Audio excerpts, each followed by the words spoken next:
Good afternoon. The Audible is on the air. Kim Bokamper here with you. Adam Beasley from the Miami Herald joining us. You can catch him. His Twitter handle is at Adam H. Beasley. You can catch him in the Miami Herald covering the Dolphins each and every day down here. And Adam, here we are. 2 games left to go in the season. Still a glint of hope that the playoffs. And I told someone, say, yeah, they still got a hope. I said, yeah, if the west coast of the United States falls into the ocean, then they have a shot. Let's hope it doesn't come to that. I'm hoping it's not happening, but it's been a bizarre season all year long. But the one thing I could keep taking away, and probably the thing that makes it most frustrating for me is when I look at these guys and I look at them over the course of the season.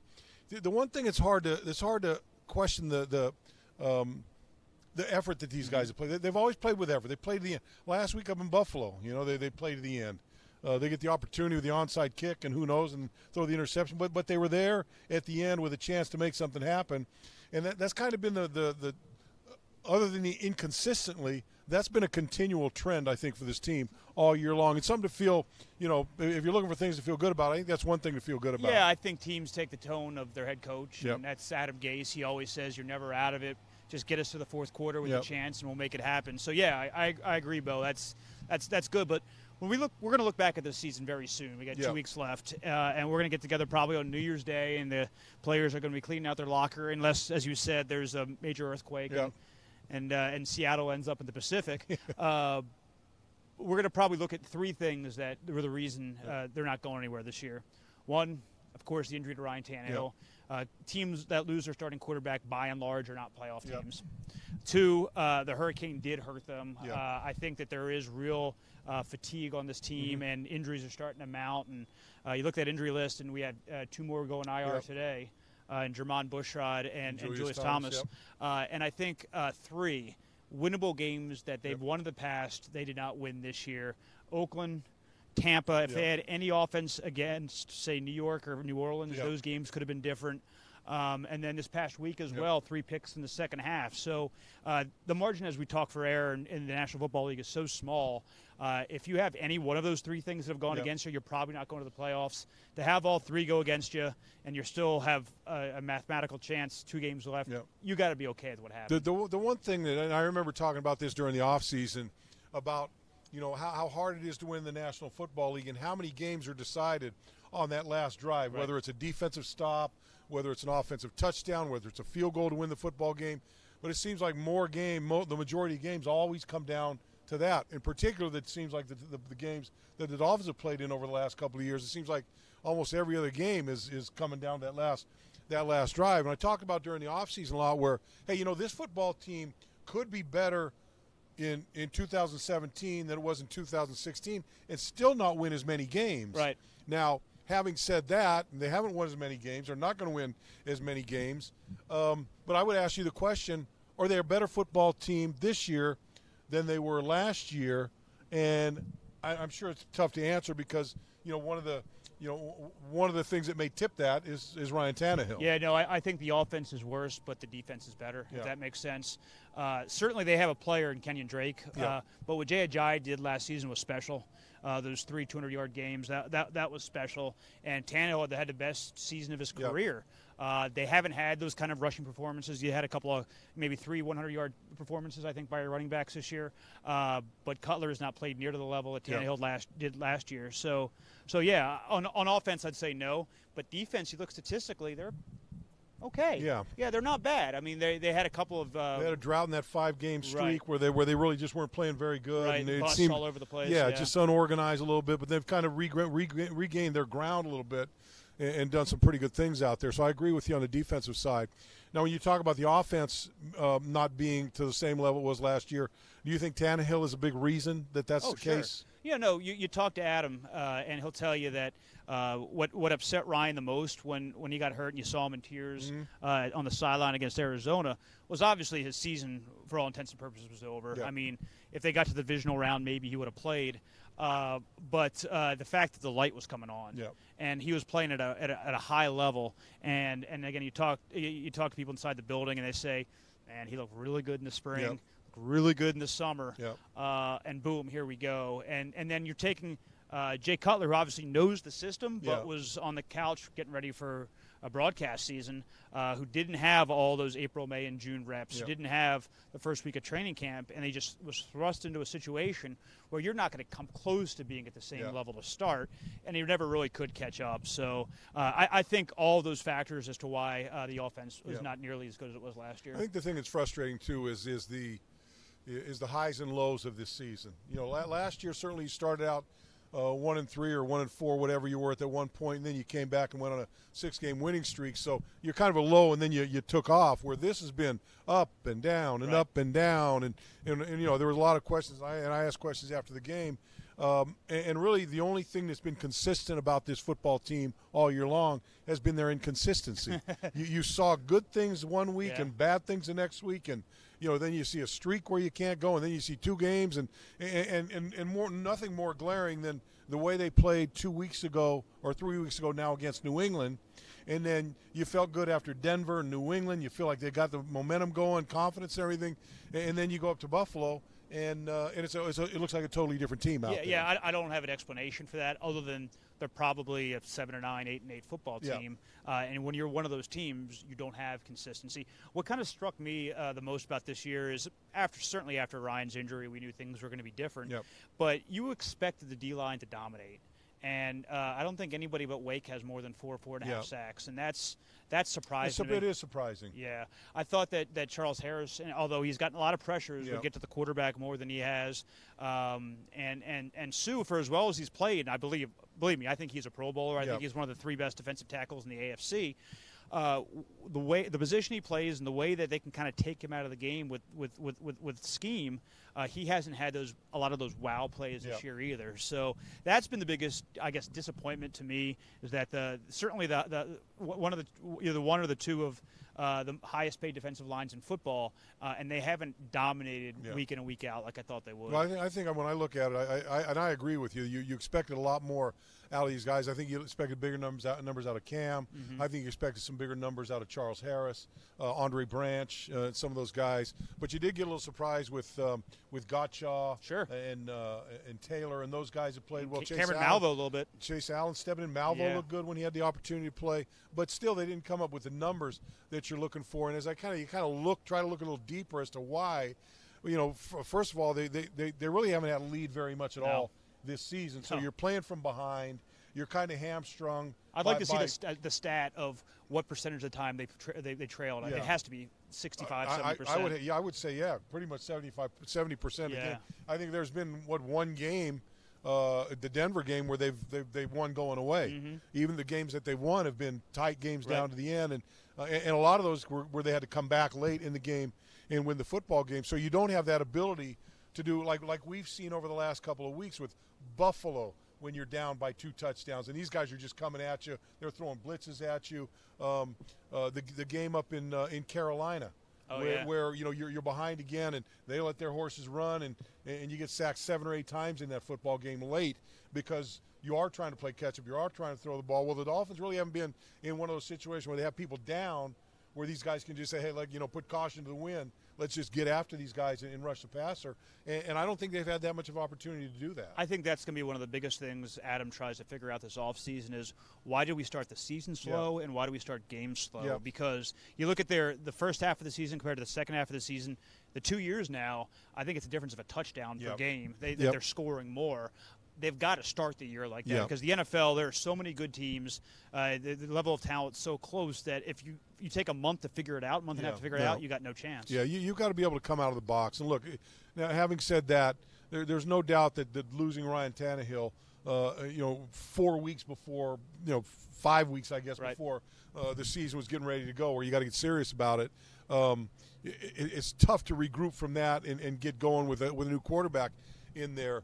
So I think that certainly makes a difference. But they do have to find a way, and you're right, whether it's season or game, they've got to play. They got to get ahead. They got to be, instead of it seems like everything they do, season-wise and game-wise, has been trying to catch up and maybe just kind of beat them at the finish line right at the end of the game as a gun sound. Yeah, no, I think when you look at this year, one of the pleasant surprises, I'd say, is how the line has played when they've lost guys. Yeah. Because we said Bushrod's out for the year. Juwan James hasn't played in weeks. Yep.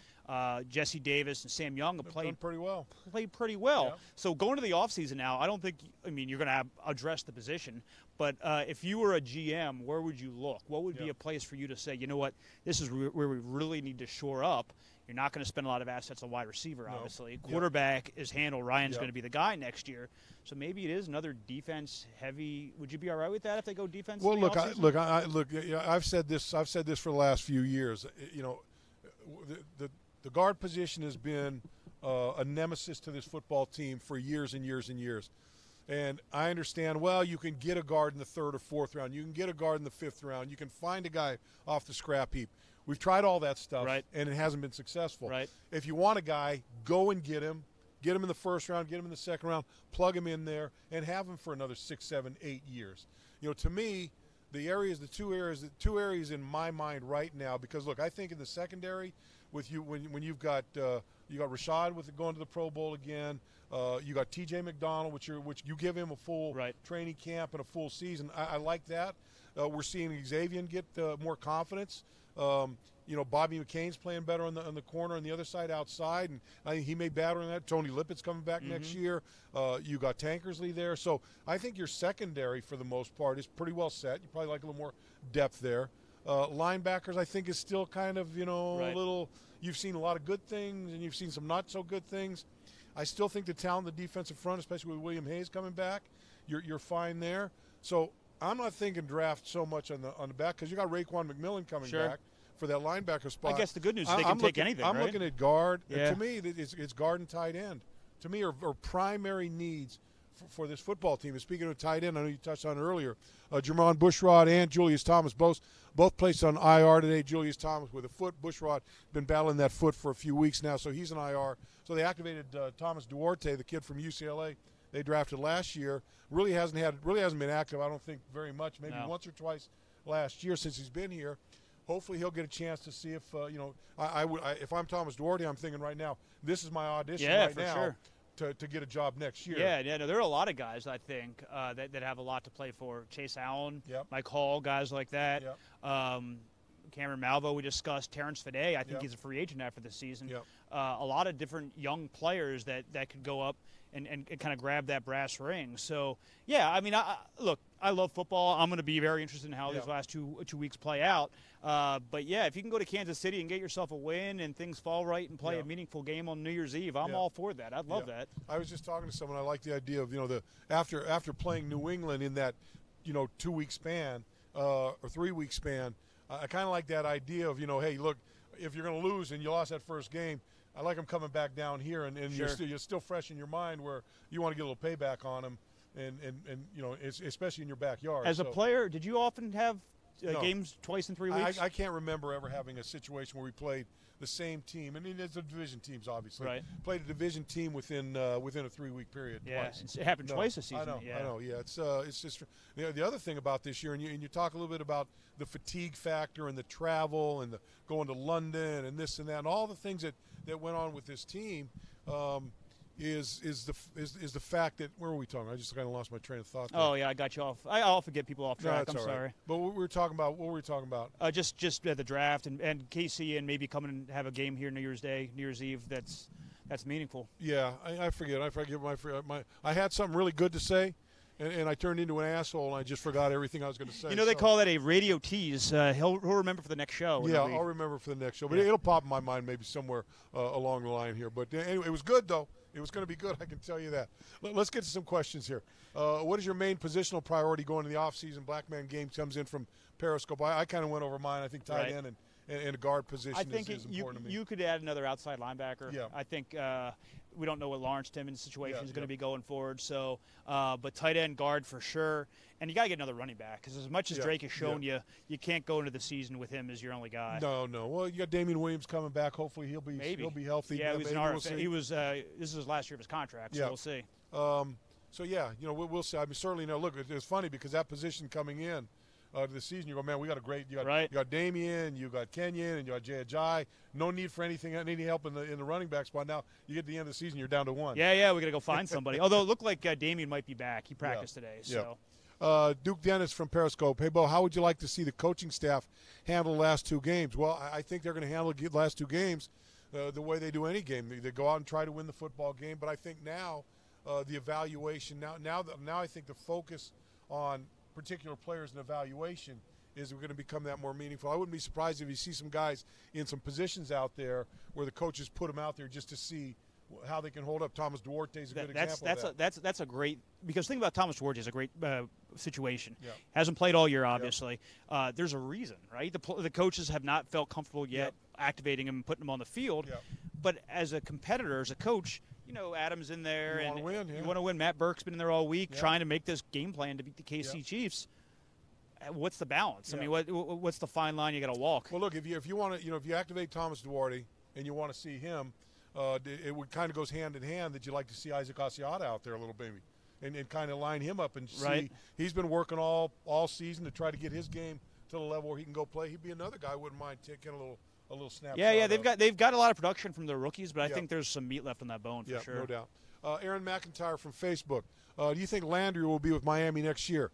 I do. I do too. Yeah. I think it's going to happen. Yeah, he's too valuable to this team, both from a production standpoint and an energy standpoint. And I know he kind of gets into that dark place, he says, when he's playing the games, and sometimes sometimes he becomes disruptive from a penalty standpoint. Right. But I think for him, you got to push that aside and just take all the positives that come with a guy think like him. Where this offense would be without him. That's the way you got to think about it. He will be, barring a ridiculous turn of events, he'll be back on the team. Yeah, next year. I don't see any reason that he's not going to be here. Kaleska 80 from Periscope. Will Duarte get some playing time? We talked about that. Yeah, I would expect to see him if they're going to activate him. They're going to get playing time. The other thing that's kind of surprised me about that tight end position is because I'm not, I'm kind of like everyone else. I'm kind of lukewarm on Julius Thomas. Don't think he'll be back next year, and probably a little disappointed that we didn't get to see more of Fasano. Every time they threw him the ball, he caught the ball this year. Him a little more. And Marquise Gray, I thought Marquise Gray took a big step forward last year and did a lot of good things out there.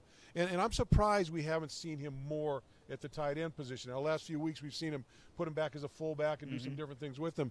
But I'm surprised we haven't gotten a little more plays out of him in that tight end spot. I think they were really invested in Julius and making that work and going to give him every opportunity to make it work. But I agree with you. I think Marquise is probably one of the more versatile players that you have. One more point on the two guys they just brought up.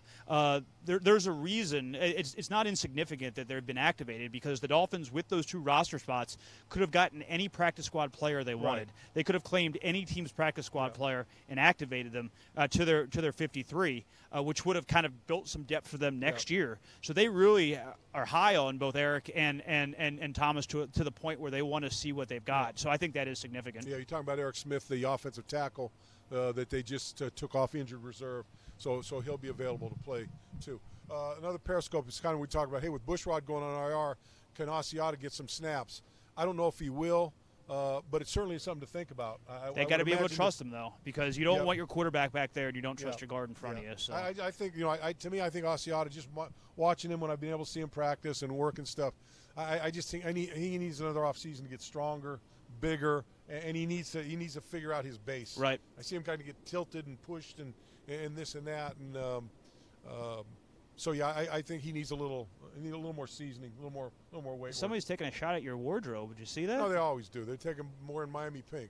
That's all right. Tim Dean from Facebook. That's all right. No, I think it looks sharp. No matter what I wear, I think it's a good looking shirt. I do too. A little blue accent in there. Kind of doesn't, helps my brown eyes a little bit. Doesn't make your brown eyes blue. Something like that, right? And unlike me, you remember to shave today. Huh? Yeah, unlike me, you remember to shave. I shave twice a day, whether I need to or not. This is like a week and a half. That'd be 2 days for me if I didn't shave. All right, let's get some other injury report today. Terrence Fede, knee, didn't practice. Devontae Parker, ankle, didn't practice. Mike Pouncey, hip, didn't practice. Ndamukong Suh, knee, didn't practice. Michael Thomas, knee, didn't practice. Camawake, not injury related. I think he got a Veterans Day off there. Right. He didn't practice. But let me go to this Devontae Parker. Where do you stand on Devontae Parker and what we've seen and what we haven't seen? Well, I think one thing he did was make Jarvis Landry some money. Yeah. Because they wanted to see what they had in Devontae as number one. And I don't know with any level of confidence they can go into 2018 thinking he's their number one receiver. So I don't know. I mean, year 3, it'll be year 4 next year. Guys usually Yeah. figure it out by then. I obviously hope for the Dolphins' sake that Yeah. he does, that the light comes on. But if it's not one thing, it's the other with Yeah. him. And It's funny because early in the season, you just really felt like after training camp and, you know, in the preseason game, you really thought, man, this guy was ready to step up Right. and really be the guy. And we saw some early glimpses of that, but then just became very quiet after that. yeah, those drops. I Yeah. mean, some of those drops really hurt them. So, Very much so. I think that, I mean, here's a question. They have to decide, I think, by May if they pick up his 5th-year option. Yeah. I mean, I guess you do because there's very little risk. But he's got to earn that 5th year. Yeah, it was again, you know, and it's funny. You look at a year where you're probably not going to go to the playoffs, and everything that's got a little negative spin to it kind of latches on Right. to everybody. And Right. You kind of look at more that side than the other side of it. Facebook from Michael Adams. Have we seen Tannehill doing any rehab or throwing lately? He throws every game. I Right. see him on the field before virtually every game throwing the football. Looks good throwing the ball. I certainly don't see any limp or any indication that he's No. favoring his leg. But you know, neither one of us are in the training room, in a rehab, and all those things. And typically that ACL, I kind of consider it almost a 12-month deal, rehab. But since he had that late surgery, you know, you hope that he's ready by training camp. I don't care about OTAs and mini camps, but you hope that he's ready by training camp to get out there and get going, and that this injury or the rehab doesn't encroach into the early regular season. A couple of things. One, Ryan is historically a very quick healer. He doesn't get hurt very often. When he does, he bounces back fast. And two, you mentioned him throwing. What I'm more impressed by is him doing the stairs. Yep. He runs the stairs before a bunch of games, and I've asked him about it just kind of casually, and he said, well, if it's that day of the week when I'm supposed to have my cardio, I'll do it. What was it now, 4 months that removed? Well, so he had it when he got hurt August. in July. Yes. August, right, and then waited a few weeks, So about a probably month. 4 months, Yeah, about 4 months. Look, I don't have any doubt that he'll be ready for the Yeah. start of the season. The question is he out there in April? I just don't have that information. Yeah, I don't care about April. You know, he understands this offense. I know he know all those things. It's his health that to me that you look at with him. And like I said, as long as he's ready for training camp, I think that's the best scenario for everybody. Bill Jackson from Facebook. What do you think about Kiko Alonso going forward? Well, you know, Kiko's another one of those guys. You saw some really good stuff from Kiko early on, and then lately, you know, he's got to wrap up a little more. I think he got exposed a little bit in coverage, especially for a couple weeks in a row there with the tight ends, and really had big games against him. Albeit some of those were in zone coverage and this and that, but I like Kiko. I like Kiko on the team. I think he's well liked in the locker room. I think he's a leader out there. I think he's a tough guy. You know, with all things being equal right now, I would be happy with Kiko going forward. Well, he's going to be on the team next year because of the salary cap situation. So they need to find a defined role for him where he excels. And I think getting Raekwon back next year will help. I do think they need to find they need to invest in another outside linebacker. So, but yes, when Kiko is good, he's really good. Let me ask you this: do you feel like maybe that hit on Flacco kind of altered the trajectory of a season? Because immediately after that hit, even that same series, he didn't look like the same player. I don't know. Maybe not. I mean, you'd have to get into his head to figure that one out. But I don't think he's that. I don't think so. I think he just plays the game because I've seen him take some shots. I mean, he's taking some hard shots at guys. And there was a play I think in Buffalo where he kind of the back was down. He took a shot at him. I know their players got kind of agitated about it, but I think that's how he plays. I don't know. You know, if that was me, I mean, I almost broke a guy's neck one time because I face masked him and pulled it, and it didn't bother me the next play. You know, so I would assume he's the same. Well, way. I mean, people were wired differently back then, Bo. Yeah, I don't know about that. Bill Schoonover, Bo, opinion on Matt Moore. Do you think he'll be our backup next year? Look, I don't expect Jay Cutler to be back. I don't expect David Fales to be back.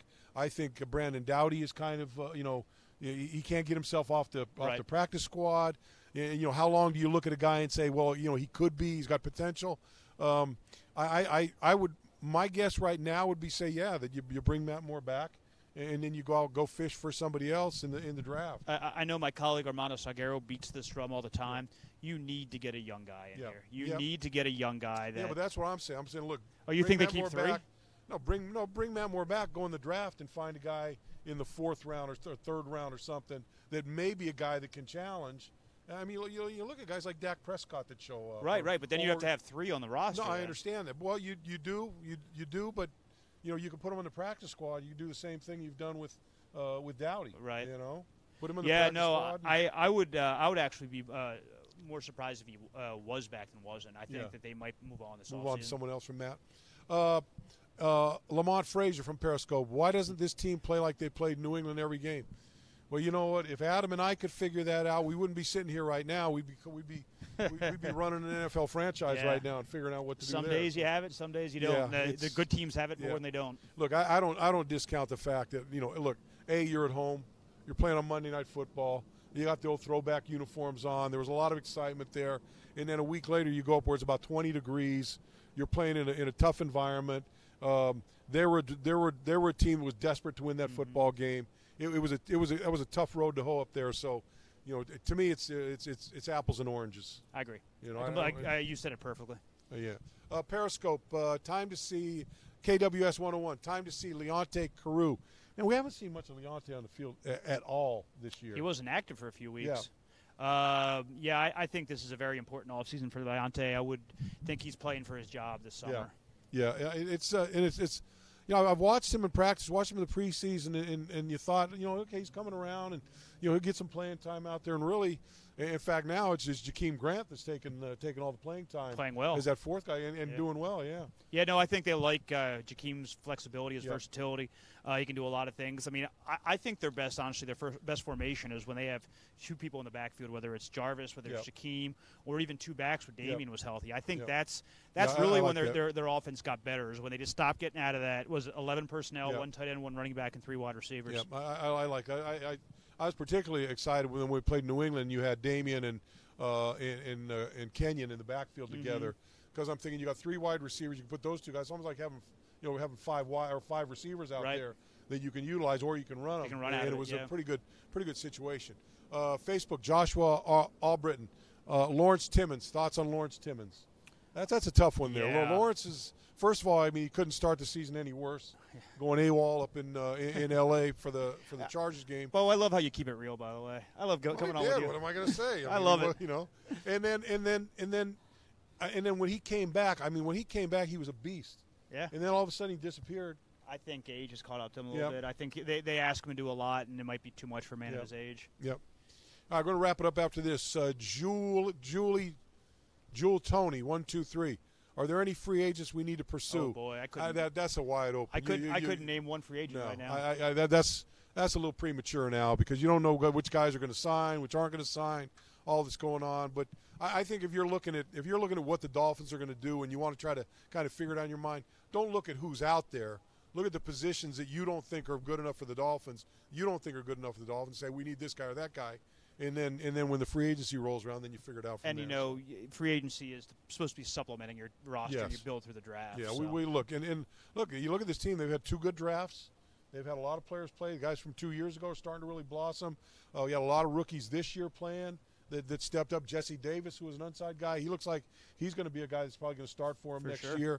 So I think you got a lot of young guys out there that are that are doing well in another draft. And I'm with you. Let's get away from that free agency, and plucking a guy here or there to fill a gap is fine, but not trying to build your whole offseason and your whole growth on free agency. I don't think that's the way we've seen. Draft and develop. No doubt.